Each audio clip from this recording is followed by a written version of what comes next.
Hey folks, it is Tell It Like It Is Tuesday, 7 p.m.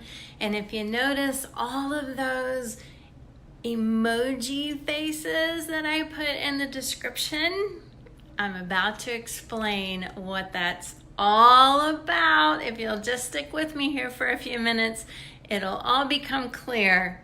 In case you don't know, my name is Donna Cantway and I am a broker associate with Rise Realty. I'm having a little technical difficulty tonight because I am off-site. I'm out and about and tuning in so that I can stay true and make it happen on Tell It Like It Is Tuesdays. If you're watching live, please let me know you're there with a thumbs up or a hello in the comments or what have you. If you're watching later on, because it does become a rebroadcasted video after tonight's live, then give me a shout out. Let me know that you're there. It means the world to me to know that you guys watch. I'm very, very passionate about teaching and educating you and helping you to have a fantastic experience, whatever you're doing with real estate and maybe even in life. Hey, so if the camera's shaking a little bit, I'm sorry. I'm going to try to hold it still as much as possible. I wanted to talk about emotions that come with buying and selling homes, and there are a lot of them. I wrote down a few: excitement, fear, also known as buyer's remorse, foolishness, anger, anxiety, grief. So let me expound on a little bit of those. Excitement, that's kind of speaks for itself. You start looking for a house, or maybe you're selling a house in order to upgrade or downsize, basically go into the next chapter of your life, and it's exciting. It's so exciting. And who doesn't love going and looking at houses? I mean, come on. My grandchildren love doing that. That's like super exciting stuff. So then you find a home, or you get into contract in the home that you're trying to sell, and then a whole nother set of emotions come about that you're like, whoa, where did that come from? Maybe it's fear. All of a sudden, you wake up in the middle of the night, because that seems to be when these emotions hit the most.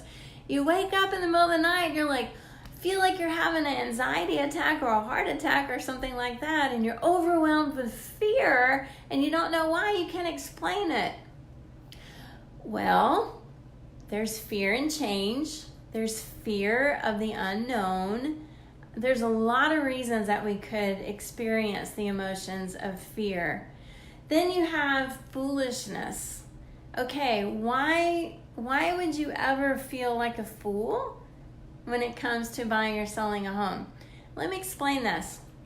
So we have so much at our fingertips. You, the consumer, have so much readily available all the time, right at your fingertips through that wonderful world we call the internet. Not all that information. Okay, get ready for it. I'm about to drop a bombshell. Not all that information is accurate. Sometimes it's just not. And you get a good agent that does her research and has access to things that you, the consumer, don't have.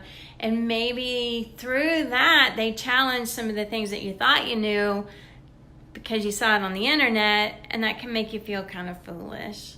I think also we can feel like a fool because we feel like we should have known.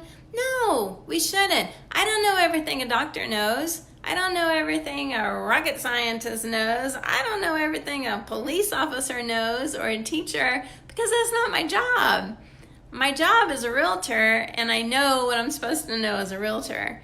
So cut yourself some slack. Give yourself some grace. Anger. Anger is a true emotion that comes up a lot in real estate.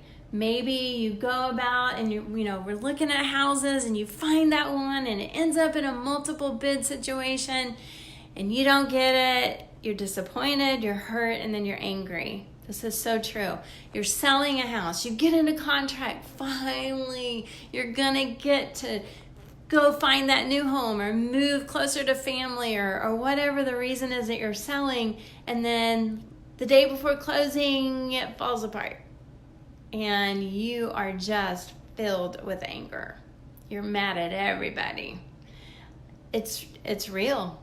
Again, cut yourself some slack. Allow yourself to feel the emotion and get past it. Grief. I really want to spend a couple of minutes talking about grief, because I think that a lot of us don't think about grief as being one of those emotions that we often feel dealing with real estate transactions. So a couple different scenarios. One is you're selling your house that you have lived in for many, many years. You raised your children there. Your grandchildren have started coming there, and maybe it's just too big for you now to take care of, and so it's time to sell and move on. You're more than likely going to experience some feelings of grief when that actually happens, because you're leaving a place. Yes, it's just a house, but it's a house with many, many, many, many wonderful memories and maybe some really hard memories. And so you're going to experience that feeling of grief.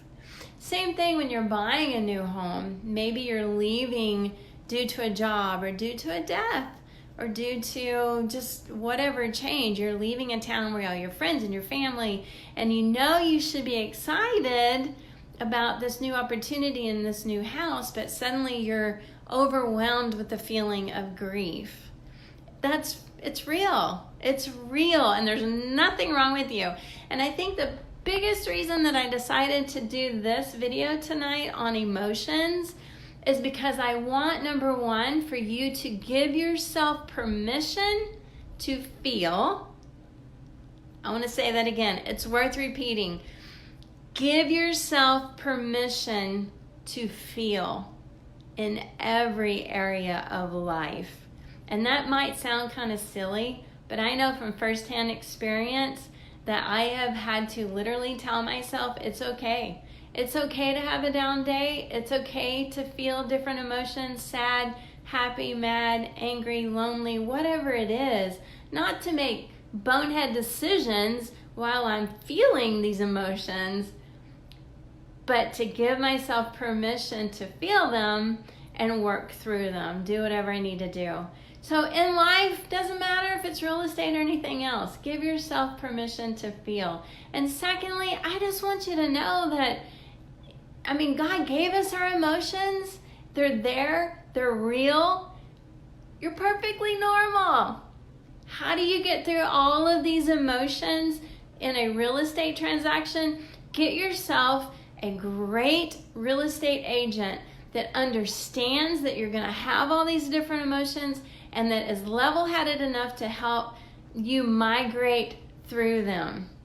Hey guys, thank you so much for watching and for your support. I hope that tonight helps. I would love it if you had comments.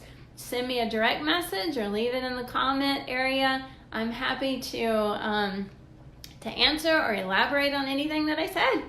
Until next week, you guys have a great one.